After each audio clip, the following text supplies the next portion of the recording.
Delivery అయిన వాళ్ళు, mostly caesarean అయిన వాళ్ళు నన్నడిగే కామన్ క్వెషన్స్ ఏంటో ఈ వీడియోలో తెలుసుకుందాం. అందరికీ నమస్తే. నేను మీ doctor Swapna, consultant gynaecologist, obstetrician, infertility specialist, KK Virat hospital, Karimnagar. First అడిగే కామన్ క్వెషన్ ఏంటంటే, అబ్డామినల్ బెల్ట్ పెట్టుకోవచ్చా అని అడుగుతూ ఉంటారు.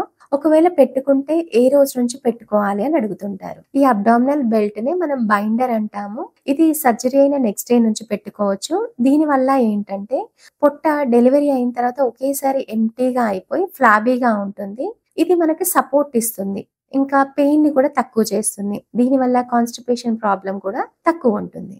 నెక్స్ట్ కామన్‌గా అడిగే క్వెషన్ ఏంటంటే, ఎప్పుడు కదలాలి అని అడుగుతుంటారు. అంటే ఎప్పుడు అంబులేట్ అవ్వాలి అని. మామూలుగా సిజేరియన్ అయిన తర్వాత 6 అవర్స్ తర్వాత మనకిచ్చిన మత్తు ఎఫెక్ట్ అనేది తగ్గిపోతుంది.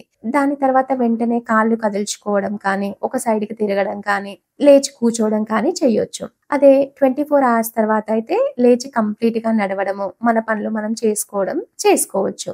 మీరు ఎంత తొందరగా కదిలితే అంటే ఎంత తొందరగా మొబిలైజ్ అయితే అంత తొందరగా రికవరీ ఉంటుంది. ఎన్ని రోజుల వరకి బరువులు ఎత్తకూడదు అని అడుగుతుంటారు. సిజేరియన్ అయిన తర్వాత అయితే ఒక 6-8 వీక్స్ కూడా బరువులు ఎత్తకపోవడం మంచిది. సిజేరియన్ అయిన తర్వాత ఇండియన్ టాయిలెట్ వాడొచ్చా, కింద కూర్చోవచ్చా అని అడుగుతుంటారు. ఇండియన్ టాయిలెట్ వాడడం వల్ల కానీ, కింద కూర్చోవడం వల్ల కానీ ఎలాంటి ప్రాబ్లం వచ్చే ఛాన్స్ ఉండదు. సిజేరియన్ తర్వాత ఎలాంటి ఆహారం తీసుకోవాలి? ప్రెగ్నెన్సీ కన్నా కూడా డెలివరీ అయిన తర్వాత ప్రోటీన్ ఎక్కువగా ఉండే ఆహారం అధికంగా తీసుకోవాల్సి ఉంటుంది.